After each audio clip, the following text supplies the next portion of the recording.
Boom, boom, grabando, FENCast grabando. Hoy un episodio con una persona que he entrevistado previamente. It was earlier during the pandemic, ya estamos 2022. Recently, cuando salga esto, se supone que él haya sacado 2 sencillos, Santurce, otro más. Y around this time, maybe a little bit earlier, a little bit later, un full-on project based on what I've been listening to. 96, how you doing, bud? FENCast, how we doing, man? I'm doing good. It's good to see you, man. Literalmente I hadn't thought of that game. No habíamos hablado de la pandemia, del peak de la pandemia. Wild.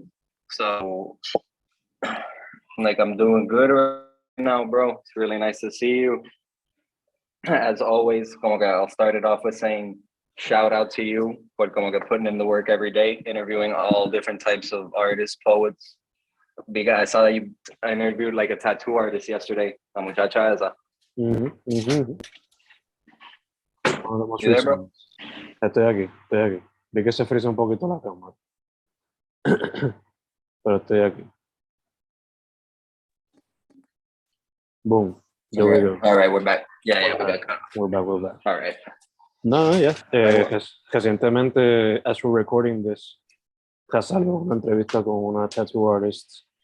Y between the time where we're recording this y cuando salga, there's going to be a few more things. Hopefully, more international podcasts, connects con escenarios. Pero that's dope, bro. Enough about me, sir. Yeah. Let's get right to you. Again, antes de como que no full-on conversation mode, where can you find your work, social media, stuff like that? Well, with my work, right now we're in February, right? Estamos en febrero. I'm about to drop a single on March 1st. Like that song, I'm not gonna try to talk too much about it, but para resumirlo, I was basically listening to beats one day and I hear this beat with an Ocarina of Time sample, the Link game. And I just went, and then as a kid, que lo me quería con GameCube. I don't know if you remember that video game, the one that brought all 4 Link games. It was a package that I brought 4 different games. So that was like my first experience, like on Majora's Mask, Ocarina of Time. So when I heard that beat, I was like, before I drop this project that I'm dropping later this year, this is going to be my last significant single. Like it's kind of a nostalgic little piece of showing you the stuff that I really like, because like the lyrics and the beat really intertwine in that mystical kind of flow. So that song's gonna be called Link. I got this dope ass art made, como que y es yo como Link, yo básicamente, o sea, con la espada, con Navi, con el fairy. Me lo hizo, o sea, no estoy seguro cómo like how it's pronounced, pero se diría Sandalia Arts en Instagram. My first time working with a graphic designer. Dope as hell, bro. Like dope as hell. My normal graphic designer, Compi Arte, you know him too. He referenced me to him because right now he's expanding into music and rap, so he's a little busy with his rap art stuff. So he told me, yo, like hit the homie up, and man, like sometimes I'm a little not nervous, but like you're precautious to like who to work with. But this guy went crazy with the art, bro. Like it's the type of art that even if I wasn't dropping the song, I'd frame that shit, bro. I'm a nerd that way. That I fucking love it. So that's gonna be the next song. The artwork's going crazy. The song's going crazy. El pana mío, Easy Dre, is always like on production, helping me out. And yeah, it's gonna be the next single. And I really hope people like it, because like I've shown it around a lot, trying to get opinions, and everybody has the same immediate reaction. Yo, that beat is crazy. That's so good. And that's exactly what I'm going for. That nostalgic kind of like everybody played a video game when they were little, and that kind of mystical type beat really takes you places. Beautiful, wow, beautiful. De hecho, antes de que salga Link, sacaste Santurce, que incorpora lo que tú siempre usas, bueno, no siempre, pero most times, bilingual, English and Spanish in the same song. So, exactly. ¿Se puede ver eso también? And Link, no, I'm gonna say that Link is more. It has a few bars in Spanish. Tiene par de barritas ahí, aquí en español, pero es más primordialmente en inglés. como que es casi todo en inglés. Creo que eso va con la idea, no es decir que gente en like Spanish people aren't gamers, but you know, me fui bien gringo con la idea de kind of remixing the beat and the Ocarina of Time thing, so I just attacked the lyrics in the way that I know how. Como que a lot of like lyricism, double entendres, metaphors, and similes, like 4-on-4s. And so, but I'm glad that you noticed the Santurce thing, because exactly like this year so far, I decided to not like try to put out too many individual projects or like songs. I just wanted to focus on making one great project. So me enfoqué en vamos a sacar las 2 o 3 canciones que tenía en gavetas que me gustan mucho, y empecé con Big Stepper, que esa fue la idea, como que vamos a get out of the comfort zone and make a couple of Spanish songs, and that way I'm going into the album like rough and tough and ready, ¿entiendes? Como que ya ataqué todos los flows, como quien dice, so I can make that much better a project, because that's the idea, like be better with every project. So I started with Big Stepper. That the concept of the song was pretty simple, like you're walking in my shoes, my kicks, like we taking big steps, we making moves. And in that one, like I said, like the coro, casi toda la canción en español es como un 80-20, como 20% inglés. Después en Santurce, definitivamente ataqué como que la misma idea, but I went more 50-50 with it, just because the whole idea is that it's like the amount of songs that you've heard of people like, I'm rocking this jersey en inglés, como que I'm rocking the Rockets jersey like hard. So la idea era eso, como que esa idea en Puerto Rico, como que estoy en Puerto Rico con la jersey de Santurce en la mía, ¿entiendes? So para atacar eso correctamente, obviamente I had to do it in Spanish, como que I tapped into that, but I still had my little flavor in there. And this next one, The Link, pues me estoy alejando del español un poquito, but it's just, like I said, it kind of came out of nowhere, like it wasn't going to come out before the project, but I really had to drop it on. Gotcha. Ya que has mencionado, bueno, antes de eso, Santurce, as the time we're recording this, está en SoundCloud.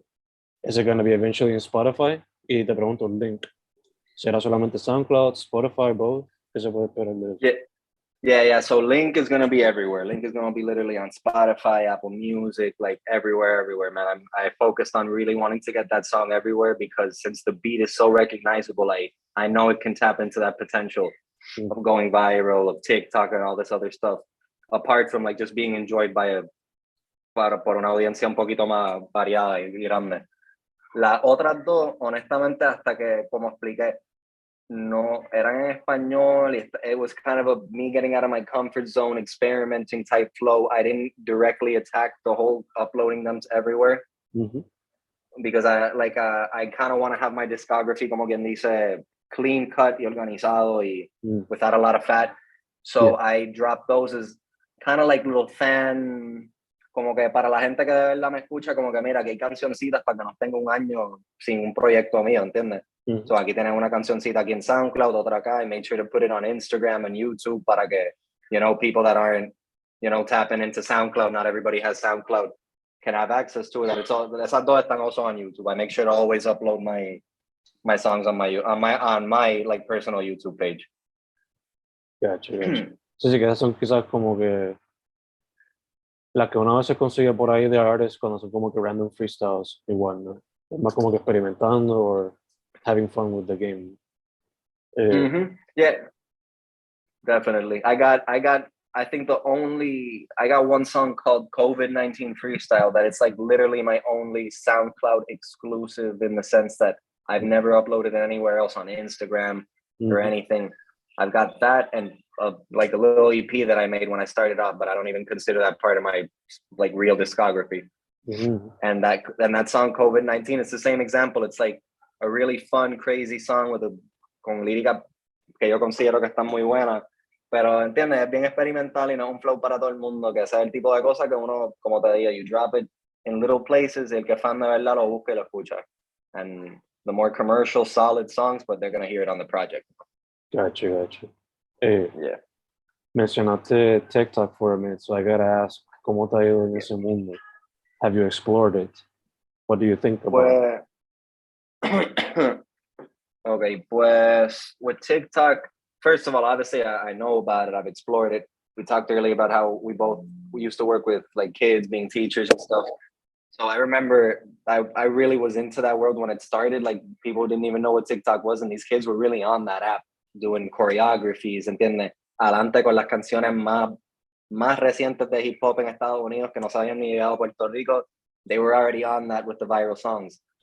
So I remember noticing that definitely and being like, this is definitely the next wave. And then I remember it had that same Vine flavor. So, but and then I can't say I'm not into social media because, you know, being an artist, you have to be on everything. Pero yo personalmente, I'm not crazy about being active on social media. So I'll watch TikToks, but I was never really into the TikTok game. And that's not because I'm not wanting. Every single homie, every time I talk to them about it, like, yo, next song, this and that, yo, but you got to get on TikTok, man. What about the TikToks? You got, yo, what about the sketches and it's, you know, I don't like to get too deep into it, but it's like it feels fake, you know. Like I'm not a comedian, I'm not a sketch artist, I'm a rapper, and I like to do what I do. I like to make music, I like to make songs. So I would kind of resist the idea, all in the back of my head, obviously knowing that I had to eventually do it. So to this moment, I haven't made a single TikTok myself, but amazingly, like last time we talked, it was, I believe, I'm not sure if I had already dropped it, or if I was about to drop it, but my last album, Dreams Out of Six, that song, there was one song off that album called Say It Twice. And it's got like this kind of like a jingle type. It's hard to explain, but it's very catchy and it has a melody to it. And I remember telling my producer when we were making the song, yo, how about, it's already such a melody that it feels like unreal. How about we put something like in the first 15 seconds, like something even more like a literal lullaby for a baby. So when the song starts, you kind of snap out of the lullaby and the song is starting. Because if not, the song sounds like too soft. Like, you know, it's hard to explain the process in the studio, but even he didn't kind of understand. And when we put it down, it literally sounded exactly like the idea. And like I said, I like to be on top of my stuff. I'm always checking all my social medias, my TuneCore, seeing how my songs are moving. Well, you know how it is, like drop the project, 6-7 months went by. After those 6-7 months, I wasn't checking it as much as, you know, the first few months. I had assumed, you know, the wave, the boom of the project went by. So a couple of weeks ago, I'm like, hey, let me check out my stuff, make sure that, you know, I got all my licenses and all my stuff on point so I don't take any songs down. I got all my copyrights on point. And when I get in there, I see that like and these sites where you upload your songs, they pay you directly per stream. And you see it, you see the reports, you see everything. I had a crazy amount of money. Like last time I had gotten in there, it was like maybe $3-4 because it was like off the 1-2 songs that I had uploaded independently because I had signed to some people and they were uploading songs for me before that. So like in my head, I was like, I'm not making money off this independently yet, so I'm not even checking it. Get in there, see a crazy amount of money. I'm like, that's wild, bro. Like it's like, it's not crazy like 10K, something crazy like that right now, but I was like, that's wild, bro. I can pay my rent like right now with music money. That is wild. That had never happened to me before. So first of all, my main thing was just like being happy about that. But I send that to my producer. He's like, yo, I'm like, check this out. And he helps me realize, yo, like, how did that happen? We got to like find how that happened. So we figure it out. And the song that I explained earlier, Say It Twice, with that little melody that we put at the beginning, that shit went viral on TikTok last year, like a few months after I dropped the album. I hadn't even noticed because I wasn't on TikTok. And when I noticed, it has 150 videos with the song. Different people, gaming, cooking, doing general shit from different countries, like Asian countries and shit. And it because it wasn't using like the part of my song with lyrics, it was using that beginning melody because it's like that, because it's like, like the gaming videos are my favorite because it had like Fortnite and shit. And it had that lullaby while the guy's walking around looking. And when he finally finds the dude and scopes him out, bam, that's where the song hits. And I start singing. And I'm like, damn, that really opened up my mind to other people that kind of talk to me about it. And you know how you take advice, but you don't apply it until you kind of see it applied. So that made me realize, wow, all this advice that I've been getting about make songs for a reason, for a crowd, for an audience. Like I realized because I wasn't thinking it, but that song had potential because it has this odd moment in the beginning that's perfect for little videos. Mm-hmm.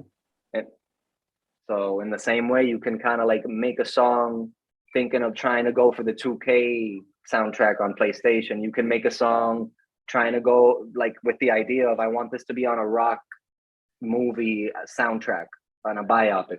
So the more specific you go with that, the more identity and personality the song's gonna have.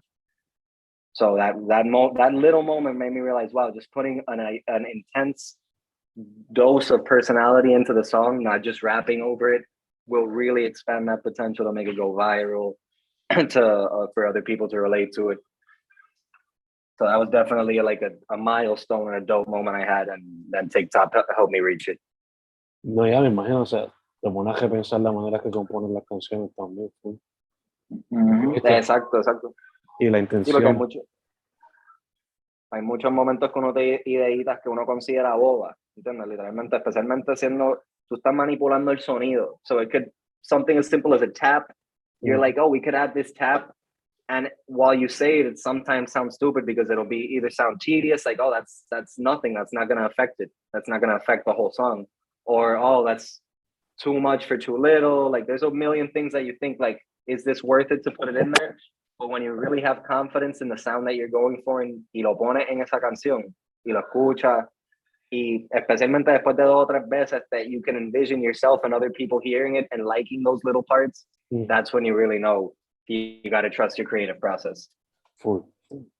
De hecho, ahorita mencionaste that you're working on a complete project. So te pregunto, este new discovery, is it being applied for this project? Or is this... Yeah, cool. Yeah, like crazy, man, like crazy. like it's not to say that my old projects weren't well thought out and well formed, because literally, like I hear my last album and I feel pride in the sense that escucho canciones that I very much like, and I feel like they're full good songs. But so in that same sense of pride that I feel when I listen to that last project, it's like I want this next project to be 100% like that.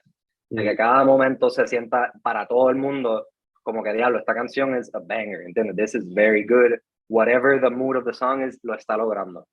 So with that in mind, yeah, I'm not only going for the idea of I want to make a good project, I'm mixing that with the idea of I want to be, not commercial is the right word because commercial sounds ugly. I'm trying to make songs that I know are more susceptible to be played in clubs, in cars. Then I'm not losing the deepness of the lyrics, but my main focus is for it to be enjoyable and to have like good rhyme schemes, like make people stay listening. Don't just turn your brain off. Like enjoy it, but also at the same time know what I'm saying. Gotcha. And I got 2 or 3 songs in there that I'm gonna try to do the same ideas. I'm gonna put a few intros and outros in there playing around with that. Y en general, como que estoy escogiendo pistas, como lo que hablé del link ahorita, ¿entiendes? Estoy escogiendo pistas que tienen una atracción al oído que yo sé que van a tener un susceptibility to maybe go viral. It's not the main idea, but you have to be like subconscious with this music shit. It's like you're making a song on one level, but you're also trying to get it to blow up on another. Full. Te pregunto, is it gonna be un proyecto tipo conceptual? Like, is there a story in it? O son más como que select songs tipo mixtape? Or... Well, take it from Kanye West. You know how it is. Like being an artist is very like I could everything I'm about to tell you could change up tomorrow. I could see a fucking butterfly tomorrow and be like, let's call the album Butterfly. Let's change the whole thing up. So, ¿entiendes? No te voy a asegurar que esta idea que te voy a contar ahora va a ser la idea del proyecto, but it is for now the idea that I have, and I'm pretty sure I'm going to stick with it. So, my last project was called Dreams Out of 6. So the idea is that I'm taking you into my mind, my dreams, my like my creativity with my songs, like mixing that with my everyday life. So this next project, the idea is que se llama el Mundo 9, ¿entiendes? Como el mundo, o sea, 96, 9, Mundo 9, ¿entiendes? It's a play on words de como mundo cruel, mundo nieve, mundo frío, ¿entiendes? Cosas así. So the idea is that you immediately think of mundo nieve y mundo frío y como que, but I'm gonna mix that concept with, this time, instead of take you into my mind, I'm gonna take you into my world conceptually, ¿entiendes? Like I'm gonna take you a lo que es el mundo nuevo y las cosas que yo hago y vivo todos los días, las cosas que pasan por mi mente y reflejo, and the things that we're trying to lograr and escape from and, you know, just be better at with this music shit. So I'm taking you into like el mundo de lo que 96. And right now, I really want to work with a hard ass graphic designer because I want it to be my hardest like album cover yet. I'm really into like when rap, you know, albums have iconic rap covers. So right now, my idea is like to have like Planet Earth, you know, and have a play on it, put shit in there that I like, you know. I still really, that's the part I really don't have conceptualized yet, but I'm gonna try to go hard with that cover, definitely. So that and that, I don't know how many tracks it's gonna have yet. My original idea was the last album had 8 tracks, and my idea is you should always grow and be better with each album. So mi idea es como que, okay, pues ya toca tocar los doble dígitos. It's time to make 10 tracks. It's time to, because I love the idea of consumption. It's like in a world right now que todo se consume tan rápido and you just skip it. Give people more songs. People are afraid to drop. I understand sometimes people are dropping, Almighty sacó los otros días, ¿cuánto? 40, 30, 42, an album de yo no sé cuántas canciones.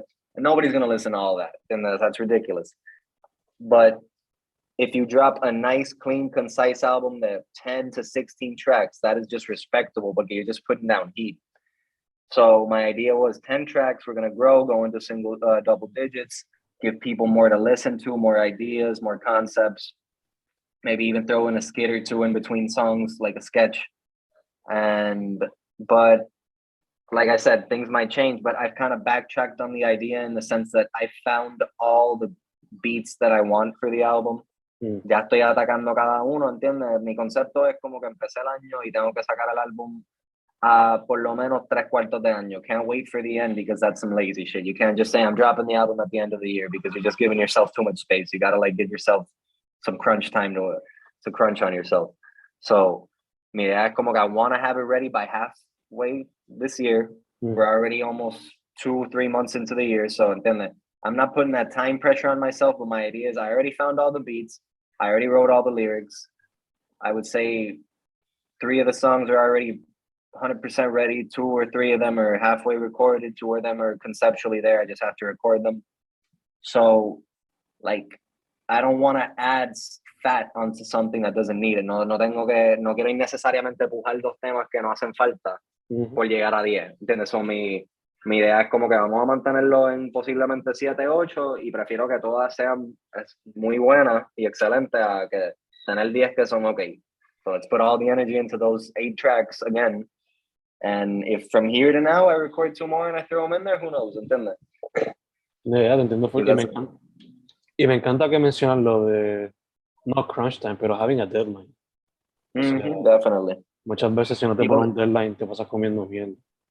People get way too comfortable, yeah, and me especially, independent artists don't have time to lack. As soon as you start lacking, nobody knows who you are. This shit moves too quick para estar tranquilo, ¿entiendes? I don't drop a track for a month and I'm nervous. And I don't say it in the Black Mirror, like I have to be present on social media type shit. Lo digo de una forma de que como rapero, tú obviamente tienes ese piquete de que, ¿entiendes? No es que soy mejor que todo el mundo, pero yo tengo bastante para demostrar y tengo bastante para aportar. And you need to be constantly proving that. You can't just like lay back and drop a track every 6 months and be like, hey, yo, I'm a hard rapper. No, you ain't, dog. You need to put in work. You need to show us what you're doing. Follow that Griselda mentality. No, tiran como I love we talked about this last time. I love Griselda, bro. Yeah, and then like it's amazing to see how Griselda's been moving these days. It's like the industry is recognizing real. Like you saw that J. Cole feature. You saw how they moving people. Like these white people are listening to Benny the Butcher these days, man. This shit's crazy. They're listening to grimy shit again. Yeah. Talking about that, shout out Easy Dre, my brother every day, man. Like man who helps me make my tracks, choose my beats, like record my shit. Like we were talking about that, like it's so cool conceptually. Like, they were exactly who I was talking about when I was talking about having an iconic rap cover, because that concept, también de Cancerbero, they have like old Greek gods and Latin shit and people holding each other's severed heads on a cover with simple color backgrounds. It's just awesome, man. It's like, it's the classic filmmaking rule of no tienes que explicar, just let the visual explain. Like, if you put a conceptual image, y tú tienes el concepto en el álbum, people will understand and they'll be like, that's pretty fucking good. That's iconic. Yeah. Y es una mezcla perfecta de minimalism with the epic visuals of yesterday. Bueno, not yesterday's, but you know, the classics. It's exactly. It's like, it could be the most minimalist thing, but if the only thing you see is some epic shit, that especially if you're like somewhat educated in mythology, it immediately taps in, because rappers are always, you know, as a guy that, then I got songs where I say stuff about Chronos and Poseidon, and then to see that visually interpreted is like, that's impressive, and then that's very cool. Indeed. Hablando de eso, cuando terminemos esto, remind me to send you el Instagram profile de un artista que le ha hecho mucho trabajo a ellos. Él a cada rato postea like collage for commissions. You know? Nice. Yeah, those collages be moving hard, bro. I've seen a few of them. Yeah. Like graphic designers be keeping this industry alive, and then, because like I said, but not a lot of people be taking the time to listen to new music, but they're quick to see the visuals. Yeah. Y especialmente especialmente por lo menos para mí, sometimes si me llama el arte, I'll automatically listen to the music. Like, yo soy de esos que coleccionaba a veces, o sea, compraba un disco simplemente por el arte, por el librito, a ver lo que había dentro. Hey, you're talking to a guy. I got vinyls on my wall right now, decorations, man, like literal vinyls. Super. Como que the covers. Yeah. So, ahorita mencionaste a Yeezy, o Ye, o Kanye, como le quieran decir ahora. Okay, I guess he changed his name legally, whatever the fuck. I think he legally changed it to Ye, but who gives a fuck about that? Like, Young Thug changed his name legally to Sex a few years ago. Nobody gives a shit about that. So la cuestión iba a ser, do you think he'll release Donda 2 on 2/22 based on his track record? First of all, I gotta say, like, I've been in touch, because, you know, like, when I'm bored, I'll get on Twitter and shit. I've been in touch with this whole Kanye going kind of nuts drama lately, and I'm a huge Kanye fan, so I say that lightly. I don't mean that. I mean, like, I've been on top of that. Like, it's crazy, like, all the shit that he's like putting the light and everything. But that's been such on the limelight. I don't even know what's going on with Donda 2. I haven't been on top of it. I heard like a leak, couple snippets. I know Future's gonna executive produce it, a couple other things. But I'm the type of person that I try not to like wait on an album too much, because like if Blonde and Whole Lotta Red and a lot of other albums have taught us, that just hypes it up too much. So I literally just like don't think about when artists are gonna drop stuff, and when they drop it, I'll get on that. So like, same thing with Donda. I didn't think Donda was gonna be as good as it was. It was a lot better than I expected. I thought that he was gonna go more religious with it, like the last religious album. So I'm honestly love the direction that he went in. Very creative. Like, off the top, Control is probably my favorite off that album. The one that he cut Soulja off of. And so if it's anything like Donda 2 will be great. And it's gonna be executive produced by Future. So if he brings anything to the table, it's just gonna be fucking dope, man. Okay, I'm a big Kanye fan, and I'm a big fan of separating the artist from the life. Then like, I don't listen to Michael Jackson and think about that stuff. I don't listen to Kanye and think this whatever's happening in his personal life. All I think is he's the reason people use simps the way they use them. He's the reason The Weeknd exists. He's the reason a lot of artists exist, and he's literally like still changing the game with this whole fashion thing while dropping music and setting the pace for things. So I'm not gonna be one of these bandwagon Kanye haters, you know. Like, I'm a huge fan of a bunch of other rappers, but you got to give credit where credit's due. So, and to answer your question, I went off topic. Nah, I don't think he's gonna drop that shit on whenever he said he's gonna drop that, because no, man, like he has this history of never dropping. Like I don't get why artists do that. Maybe I'll change, my philosophy on that in the future. But as someone that I want people to hear what I'm dropping, como que it just seems odd to me that that artists play around so much with the release dates. I know the labels are in the way and stuff, but shit, man, just put that shit down. So let's hope he doesn't hold on to that too long. Talking about that, I saw que los documentales de Kanye que estaban haciendo, que lo sacaron en Netflix, el part 1 hoy. Oh, I didn't see it, but I saw like the preview, what runs when you leave it on Netflix. And I was so impressed that I'm a huge Kanye fan, and I had seen so little footage of him with his mom. It was chilling. Like, tantas veces que lo he visto hablarle a su mamá, lo he visto un par de videitos con ella, but maybe it's because I became a Kanye fan right after she died. Like, it was so impressive. This little ass kid, you can barely tell it's him. You can only see it's him because he has these big ass teeth. He's so much skinnier. Y él caminando, walking around with her, como que giving credit where credit's due, saying, the reason I'm amazing, him gloating, like, the reason I'm amazing is because this woman right here raised me to be a champion. So, like, I found that really cool too.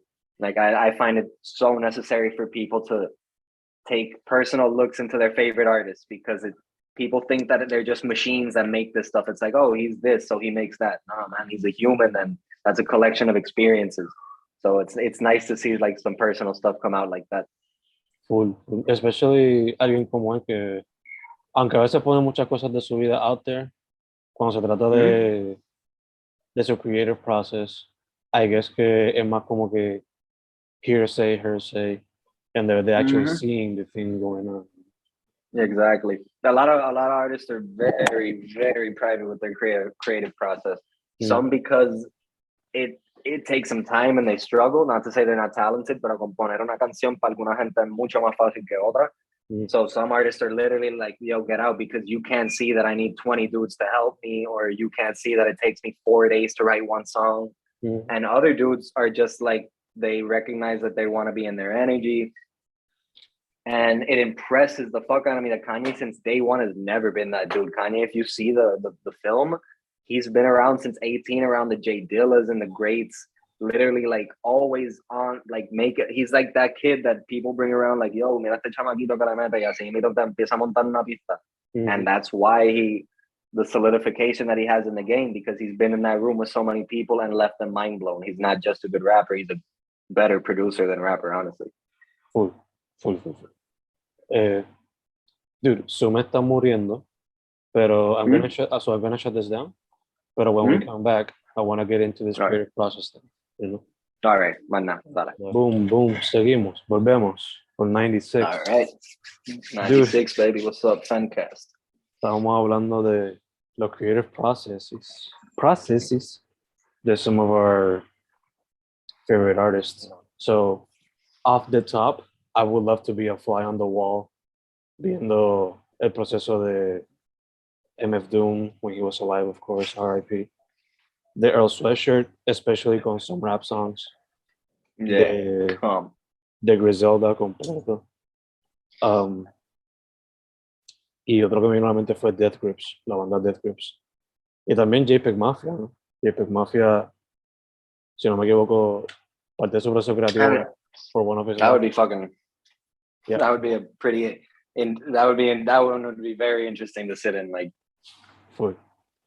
But one of his creative processes en uno de sus últimos discos fue he made like 89 beats, coordinando con el año que él nació, y de ahí él escogió. Sí.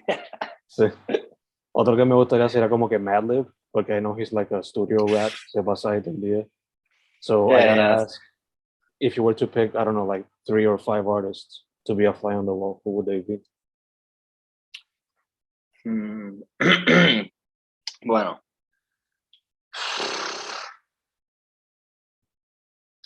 Off the top, Kendrick, definitely. Just first of all, I've seen the quick note about him. Kendrick stays or goes to his mastering sessions. Then people have to understand, when you record music, you record and it's raw. Then you mix it and then you master it. Usually, like a label will pay to have different people do it. Sometimes the same person will do all three, but you know, like, so when the point where it's getting mastered is tedious as hell. You're listening to that song 50, 100 times, just making sure every single little thing is exactly the same volume. And most artists don't stick around for that. You have the vision of the artist smoking a blunt with the chains and with the group in the studio. So like that's not where the mastering is happening. The dude that does the mastering usually like does not like that shit. I'm speaking in broad terms, like with the big producers, like not, you know, like dudes that are very set in their ways, like the Dr. Dre's and the Mad Libs. So when I saw that Noisy video explaining that Kendrick insists on being present during his mastering sessions, that just stuck out to me as like, that's a real fucking artist. That's not a pop artist just trying to get on the radio. That's been proven he's not. But yeah, like that, for that and many other reasons, Kendrick. I'm gonna say Earl, but it's as a rapper, it's like hard to answer this question porque el proceso de grabar como tal es aburrido, ¿me entiendes?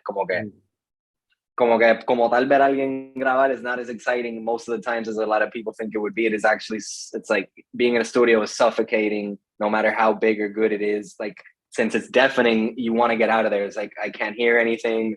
Like, you're just waiting for you can't hear how good the song is until it's done. So you're just hearing the raw vocals a lot of times. So it's not that fun. So, but I'll answer Earl because last time we talked, hablamos de que Earl es, o sea, demasiado importante para el juego. Y el hecho de que hablamos de que he had kind of entered a slump making his kind of dark music. And as I don't know if you've heard recently, but he dropped an album recently and he's back to that rap, good rap shit, bro. So es como que I would love to have been a fly on the wall on that last project to kind of see him get out of that mental slump.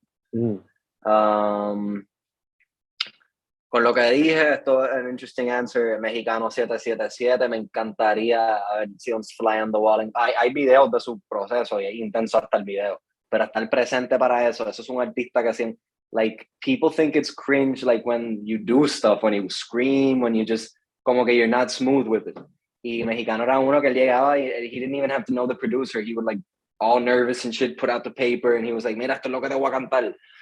Y empezaba a cantar como un jodido demonio el cabrón y everybody in the studio was like, hey, yo, put that down because that's hot, bro. Y él, ¿en serio? Sí. Y como que cabrón, sí, puñeta, like, everybody knows that dude that is absolutely raw but doesn't even know it. So, Mexicano, Kendrick, Earl recently. Man, it would have been really cool to see Tyler. It goes in the same vein as the Earl answer. But it would have been very interesting to just see Tyler's creative process recording Bastard and Goblin and Wolf. Porque como que cabrón, it's not hard to imagine that you were just a kid saying fucked up shit. It's like, I'm not saying he was a genius at that moment, but it's so interesting to see like you know how the Legos were being built and this creative master, en verdad, como que formar lo que muchos raperos no hacen, formar una narrativa con tus álbums y un cuento expansivo. So it would have been interesting to see him being 16, like literally being like, hey, yo, como explaining to his friends, like, I'm going to have this album where I'm a psycho and shit. And it's like, his friend's like, yo, what? Like, can you just make a normal song? Yeah. So that would have, it's like, I'm a fan of artists that stick to their, come into the studio with a vision and stick to it and end up making the fire that they wanted to make. So I got 4 right there. Let's put the last one. Let's give it a sacred position. Might as well. No, I'm gonna give a half to Notorious B.I.G. and a half to Bone Thugs and Harmony. Like, I would have loved to have seen both of those people record because Notorious B.I.G. I would have loved it just as a fan, but it probably wasn't that interesting because it's like this epitome of flow walks into the studio and you're like, this dude's gonna spit. Este hombre va a partirla. Y cuando se paraba frente al like, la partida. So es como que I would have just loved to see it. But Bone Thugs and Harmony, people don't understand how on lock they had the 90s with melodies, bro. So it would have been great to see how all 3 of them worked on those melodies together, who thought primarily of what y cómo lo grababan, como entiendes, yo, por ejemplo, yo grabo con el pana en el estudio a la vez, pero yo, como que I would have been interesting to see did all 3 of them stand in front of the mic while doing that, uno tras turno, entiendes? They have some of the best melodies of the 90s. People, when they talk about like 90s rappers, like the top 5 and shit, nobody ever mentions Bone Thugs, and that's nuts, bro. No, yeah. te entiendo full. De hecho, dos que yo diría adicionales, uno de ellos siendo un grupo, los Beastie Boys, ver su transición de ser una banda punk a una banda hip hop, a una banda alternativa, a una banda que mezcla de todo. That would have been an interesting thing to watch. Y lo otro que me hubiese gustado ver es cómo carajo RZA controlaba a Old Dirty Bastard cuando iban a grabar los discos. Yo, but that you're asking. That's like asking how Jesus got the 12 apostles to sit it. Como que en la última cena, cabrón, cómo ese grupo se entiende. Like that's the type of thing that will never happen again. Entiende, like ever, literally. Like Joey tried to do it with Pro Era, and it lasted. It was good, but like you will never have that raw energy of you literally listen to those songs and you're like, how did this happen? Cómo ellos lograron get all these people in the studio on one day? They probably didn't. They recorded it on different days. Yeah. They were fucked up on different days, doing different shit, selling dope outside the studio. Those dudes were wild. That's why the Wu stays being one of the realest groups ever, bro. Indeed. Como que that's facts, bro. Como que I can imagine RZA coaching Old Dirty Bastard into doing Brooklyn Zoo. It must have been a struggle, but once it was happening, it's like, look, we're doing it. It's happening. Yeah. Man, that's wild, bro. That's a great artist, Old Dirty Bastard. That's the type of artist that in an alternate universe that wasn't an artist, you know, like literally the homie didn't call him up. Dude just kept being a normal dude, scamming EBT cards and shit. Oh yeah. O si no, siendo otro tipo de performer somewhere, like an experimental performer in the streets of New York. And some New York shit, literally. Yeah. Like I saw an interesting discussion the other day about the Wu talking about like that they do Asian appropriation, and I don't want to get like into racial stuff here, but it seemed I had never heard of it, so I was like, shit, man, I keep hitting the table, my bad. Don't worry about it. I had never heard about it, so I was kind of surprised, and most of the response was como que gente, man, I don't know, como que they're just dudes that were really into kung fu and they incorporated that shit into their songs and their mythology and shit.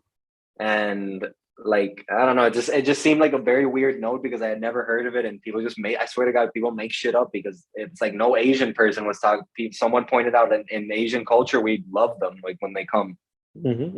I mean, if you read a book by the Wu-Tang, RZA talks about how he went over to Asia to meet, you know, Buddhist masters and stuff like that. Once he got the money to do it. People forget they were raised watching kung fu movies, idolizing Bruce Lee and the Shaw brothers. So de alguna manera that was gonna meterse. Great films in Middle. Yeah. O sea, one thing is cultural appropriation, otra cosa es, you know, being raised with something without noticing que quizá you're doing. It's like they're not doing racist. Like I'll admit they had like a one or two ad libs that were a little could have toned it down a bit, but it's all in good fun. It's not meant to like poke fun at the culture. It's literally like I'm talking about the wah and that shit. Like it's literally the same shit you'll hear in the movie. So it's not really being offensive here. They're just imitating. But that's what I'm saying. That people always need to realize that context, especially exactly if it's not an offensive way, people are just regurgitating whatever they've lived through. So and then like you need to understand like if these people they had access to these black and white grainy kung fu movies on the tube, that became their mythology. Yeah. Y también la cuestión, like, people are way too busy applying new ideas to stuff that is completely out of the context, which is fine, I guess, to see things through a new lens. Pero you can't look at things through the PC. You can't look at things from the 1900s through a PC lens because everything was wrong. So if you look at how rap was being made in the 1980s and 90s, there's gonna be a few quirks in there. Full. Mencionaste que Kendrick would be one of the ones you would like to be a fly on the wall. So I gotta ask, estamos grabando esto febrero 16. This weekend for the Super Bowl. So did you see him with Dr. Dre, Eminem, and all those guys? Yeah, man, amazing. I felt old as hell. Because really, man, it was so dope. But halfway through, I was like, damn, like Kendrick is old in this. Yeah. He's like he's 10 deep, 15 deep in the game. He's not the new artist anymore. But that moment at the end where they all stood up in the lineup, man, that was just fucking epic. Like, like, I know that there's like there's a stigma in saying that Eminem is top 5, even though it's undeniable. Especially being someone, even being Latino, white. Like, I don't like saying that Eminem is the best rapper in a predominantly black space. And because he isn't, honestly. But performances like that really remind me about, damn, like Kendrick, or not Kendrick, my bad. Lil Wayne, Eminem, Dr. Dre. These are the artists that really made me realize I loved hip hop. Like, these are dudes that really attack the creative, especially Eminem and Lil Wayne. They would attack the creative process of making a song. It's like the more lyrical, the better, while still fitting that melody and those bops into the song. So I found, like, honestly, that whole lineup was like, damn, y'all motherfuckers really did that. Like, that was good. That was really good. Everybody clowning 50 Cent because he's fat as hell. But I'm a huge 50 fan. Like, 50 is top 5. Every time I do my top 5, I put the 4 rappers that deserve to be there, to me, and I put 50. And then they're like, I'm not saying that he doesn't deserve to be there, but like, the way that dude came in with the gangster rap in like early 2000s was crazy, and the club changed everything. So seeing that being imitated was awesome. And yeah, Kendrick's part was fucking dope, man. Like, I wouldn't say it was the best part of the whole lineup, but to me, it definitely was the part that stood out the most, in the sense that it felt the best sung and choreographed, and you know, the dancers he had around him, his outfit, the seriousness, the tone of it was great, honestly. And I really hope he drops an album this year. Yeah, we all yeah. Because I saw that and it was like, come on, give us something, man. That's too good. Lo que a mí me encantó fue que en 5 o 6 canciones, 7 maybe, se resumió el trayectorio de Dr. Dre ever since, from like The Chronic hasta acá. Como que él es el papi de Snoop Dogg, él es el papi de Kendrick, de Eminem, de 50. Mary J. Blige le ayudó bastante, solo faltaba Tupac, y le hicieron tributo con California Love, ¿no? So yeah, thank goodness. What do you like? They were talking about they wanted to do a hologram of Tupac, and it would have been epic. But I feel like that would have creeped the shit out of all the people are like, we don't like this. Like I wouldn't have been cool with that.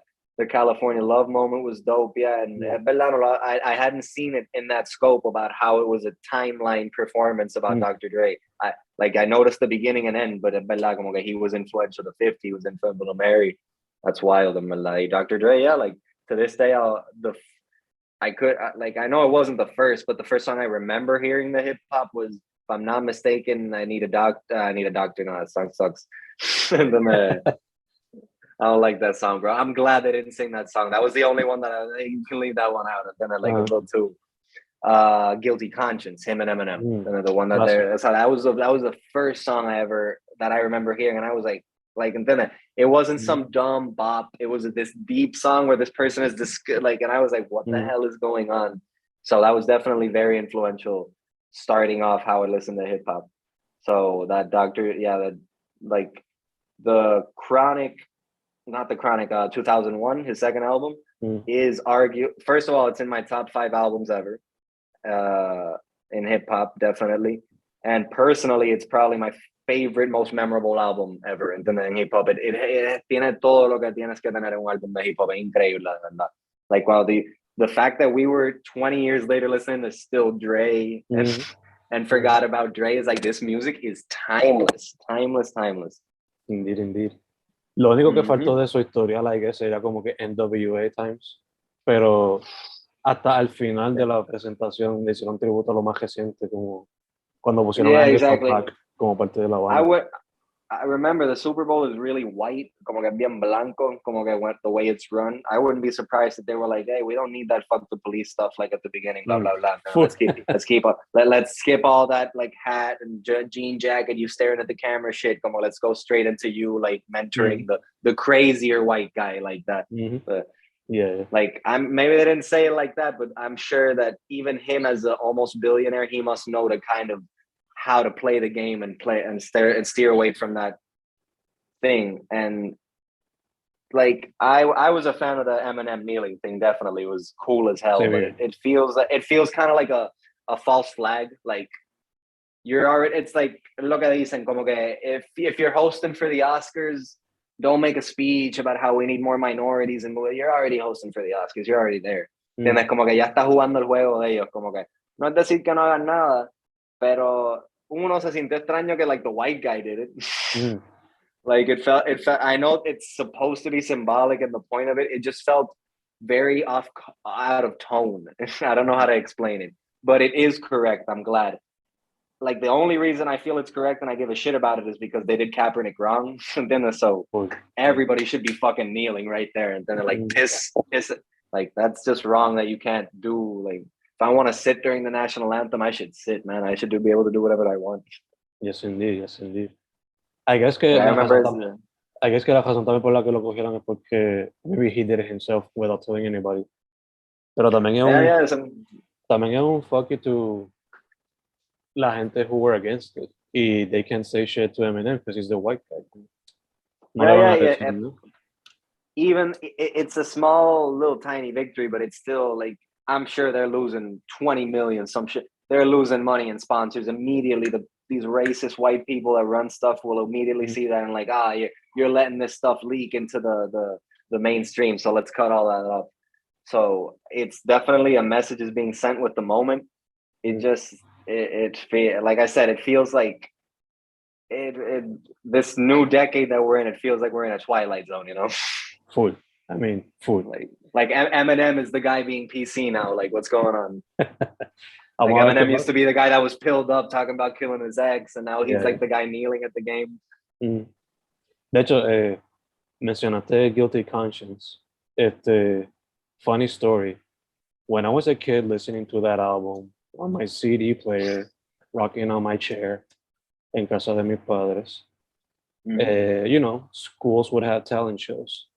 Y every single day, cuando cada noche me ponía a escuchar ese disco, me imaginaba yo con los panas haciendo como un performance, sea un short performance in a talent show, doing that song.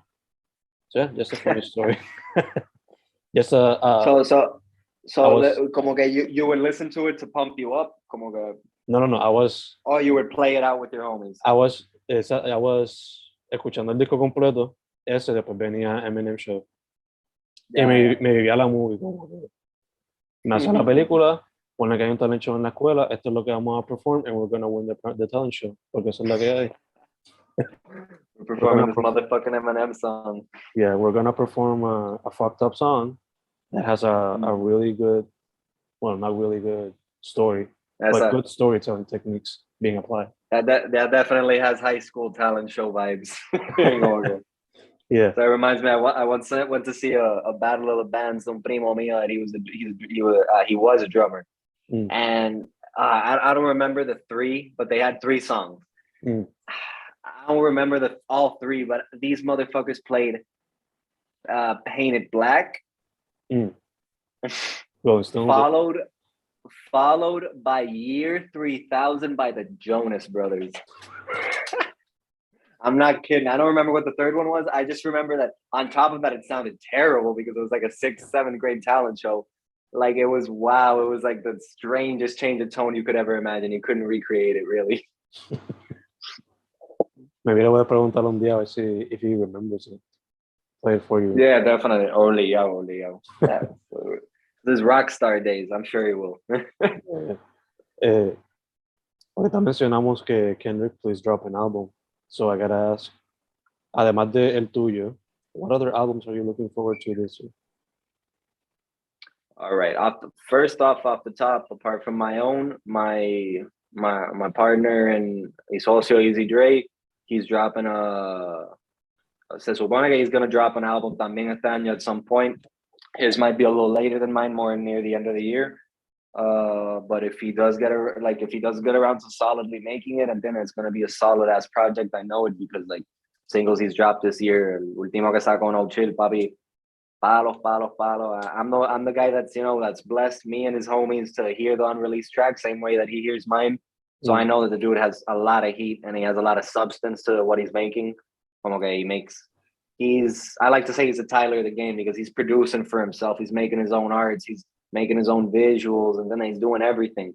So like whatever this man is dropping, apart from it from being good, when you listen to it, appreciate that. Like that shit's hard. So I'm waiting on him. Like sincerely, like I really want to hear what he's gonna put out. I don't know if he's gonna put out a project this year, but hay un artista local de aquí del área que está partiendo, no sé si lo has escuchado, Young Chimmy. Es un artista más trapero, más, tú sabes, más calle, pero definitivamente, papi, hard. It resonates with the vibe. Like, and then I don't want to shit on the local culture, I see, because I'm part of it. But like, I'm a fan, obviously, because I'm like this. I'm a fan of people that can correctly immerse whatever genre they like from United States y mezclarlo con su flow de aquí. Y lo que veo ese cabrón, tiene como que tiene temas que usa mucho palabreo en inglés de como que de la calle de afuera, so you know that he's kind of been around it maybe, or like he at least knows about it. So you hear it, that has a sense that it's kind of fake. And apart from that, it's got like heavy trap beats and it's got good lyrics talking about local shit that you live around. So I'm waiting on his next project because his last few singles have been hot. Así de artista internacionales, aparte de Kendrick. Who said that he was going to drop? I love Jay Critch out of New York. He's one of my favorite artists. Like I've been waiting on him to drop some new stuff. He dropped a song with this guy Harry Fraud hace poco. And okay, they collab a lot, and then so I hope that means that he's preparing something, otro álbum con él, que ellos han tenido proyecto juntos. I like Jay Critch. I don't know, a lot of mainstream artists are boring me right now in Santiago. Como que I can't say like, and then I'm not gonna say fucking Drake because CLB to me was kind of a stinker, entiende? But I would love for him to drop a hard rap album pronto.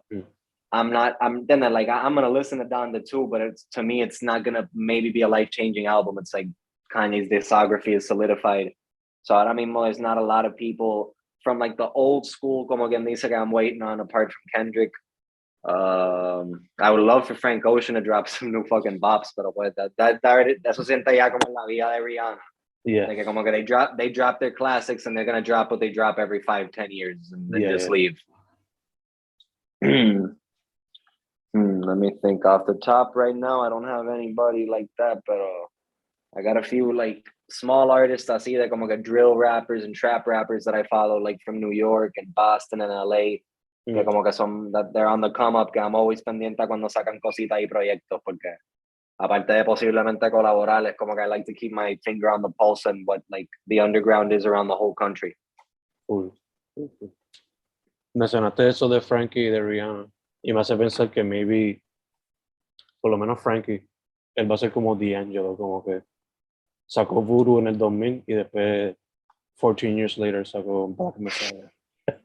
Es que eso es lo que te digo, que es como que ya he's more than solidified in the game, so he could literally wait any amount of time he wants and it will just be celebrated. Él puede esperar 25 años y va a ser como que the anniversary album, it's gonna sell out like como loco, ¿entiendes? Pero I hope que within 2 years he'll drop not a project, at least 2.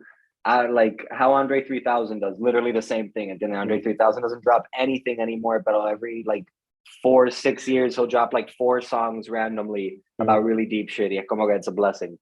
So let's hope que Frank at least siga queriendo aportar. Pero in this like space donde estamos en el mundo ahora mismo, I don't even blame people right now. I don't know if you saw like the Isaiah Rashad thing that happened hace poco.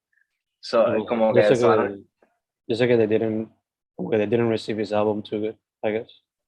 That's all I know. No. Well, I'm not sure. From my memory, I'm not sure if he dropped an album recently. I think he did, but like recently, no creo que fue like a month or two ago. I think it was like a couple months ago, yeah. And I remember, if I'm not mistaken, I was on a few of them, but I didn't get 100% on it. I'm a huge fan of Isaiah. Como que para mí, he's like I'm a big fan of the TD label. Like they have their personality so solidified. Isaiah like has blossomed from being that como que deep mini Kendrick into being his own guy. Like canciones como For the Squad y Free Lunch, those were summer bops for me for a while. I can't believe, okay, so what happened is people leaked some pictures of him sucking dick Oh god, that was the thing. And getting his dick sucked, and I had to wake up one day and literally, like, before I had breakfast, see one of my favorite rappers sucking meat. So I was pissed in the sense that, like, wow, that's crazy. Like, que tú no puedes tener una vida privada, como que entiendes. I don't give a shit if you're gay, bisexual, or anything. That doesn't take away credit of the music that you make. Mm-hmm. So it's like, de la misma forma, you should have the right to be private about it. So it was wild to see that. Y son esas cosas que te hacen darte cuenta porque artistas como Kanye y Frank Ocean son tan privados, porque it's like, bro, they literally will pick at your life and find whatever to attack you. That's wild. Because obviously in the Black and Latino community, being gay isn't that accepted, bro. That shit will still get your ass kicked on the block. Brutal. En verdad que sí, en verdad que sí. Thankfully tenemos gente como Villano Antillano who are trying to break that mold. Yeah. I remember being at the bank a couple months ago, and like, como que there's a poster about apoyar cosas féminas. I don't remember very well, but like when you look at the fine print, sale el nombre ahí, and I was like, that's dope as hell, cabrón. Como que people are going to the bank and seeing her name. That's dope. Yeah. That shit made me proud, como que ver a alguien de la escena indie. Antes había visto a Andrea Cruz, ahora veo a Villano, and I'm like, a little something.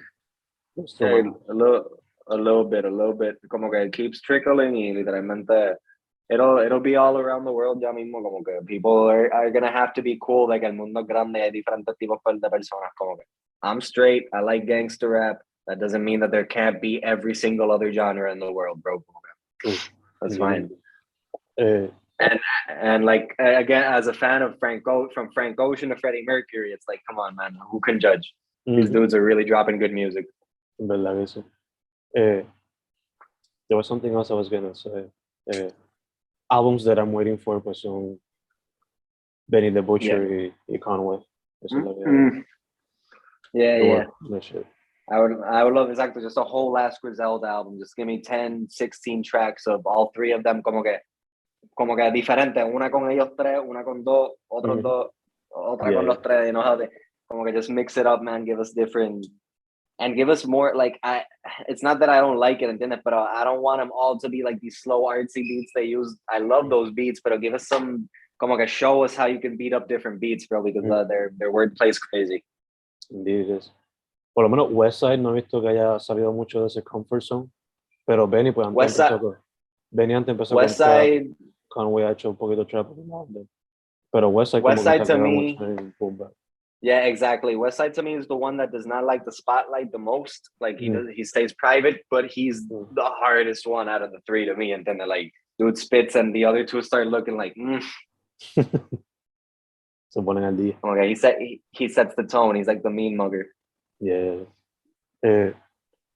Dude, before closing out, anything else you'd like to mention? Like, ¿tienes en mente hacer performances or music videos on the way? Algo que se quede. All right, so I know this is gonna come out a little bit after, but I got Link coming out on March 1st. So if you play GameCube, video games, Zelda, Link, anything, like hip hop, like hard ass lyrics and beats, get on, any streaming platform and stream Link. My next project hopefully is gonna be out in Mayo. No sé qué fecha exacta todavía, but I'm gonna try to drop it exactly a mitad de año. Mundo 9, tú sabes, we're living in a cold world. So, like, I got those projects on the way. Hopefully, I want to get at least 1 to 2 great music videos off that project. I know that one is for sure. I'm not sure if the second one's gonna go in yet. So I'm gonna try to get some great visuals in for that album with the concept. For live performances, I still don't have anything lined up. Pero realmente eso is the main thing I'm focused on right now. Como que get my performances out on the street. I just, like, my main focus right now is with my como que main collaborators, montar como quien dice un debut show, because we've been around the block, and then we've been on a few stages and we've done this and that. But like, what I want to do is like make our own show where we're like the main headliners, invite a few other rappers from the scene, kind of like una invitación, ¿entiendes? Como que a la mesa, en sentido de como que seguir creciendo la subcultura, different little groups. So that's definitely apart from dropping the project a mitad de año, that's one of my main goals for this year. Montar una buena reunión de artistas where me and Easy are headlining, and we're really putting a bunch of different like people onto this great lineup of artists that we got in the island. That's beautiful, man. That's beautiful. Yeah, so as soon as I get like touchdown word on that, you're gonna know about it, and everybody else will too. I'll make it known. Beautiful, man, beautiful. But dude, first off, antes de closing out, thank you again for Absolutely, man. Segundo, mucha salud, lots of health, en lo que sabemos de esta cosa. Y tercero, para adelante, dude. Can't wait to see what you got on the new project. I'll listen to Yeah, man. and the other stuff in the meantime. Can't wait to see who you got lined up for the interviews, bro. You're always surprising us. Como que shout out Robertito Chong, shout out Compi. Como que you've had some solid ass talents from the game being a lineup lately. So que sigas como que con el éxito y consiguiendo buenas entrevistas y como que delving into that deep stuff that helps people understand why we do what we do. And como siempre, we're grateful to be on the show, man. Shout out FENcast. Gracias, man, gracias. Su nombre, So 96, like 96. Yeah, as in all social media, right? Yeah. Right now I'm 96 raps on _96 raps on Instagram, on Twitter. I'm 96 on all streaming platforms. If you want to listen to my music, I'm 96 flat, all caps. Don't forget, all caps like MF Doom. So yeah, literally, so I'm everywhere right now. If you want to bump what I've been putting out this past year, and I got some new stuff on the way, wait on it. Beautiful, beautiful. Again, dude, thank you very much. Absolutely, man. Anytime. Talk to you soon, bro. You are, man.